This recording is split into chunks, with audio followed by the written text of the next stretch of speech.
I ran into this last week. Here's what fixed it for me. If you're looking to enable biometric login on Adyen, follow these simple steps to get it set up quickly. Step 1. Access your account settings. Log into your Adyen account and navigate to the account settings section. This is usually found in the top right corner under your profile icon. Step 2.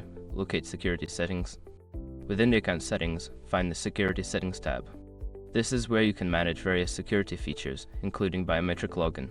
Step 3. Enable biometric authentication. In the security settings, look for the option to enable biometric authentication. Toggle this option to activate it.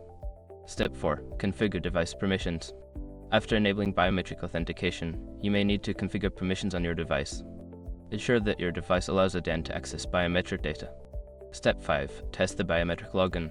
Finally, log out of your Adyen account and try logging back in using your biometric method, such as fingerprint or facial recognition. If it doesn't work, double-check your device settings. I hope this helps you set up biometric login on Adyen easily. If you run into any issues, feel free to reach out for more assistance.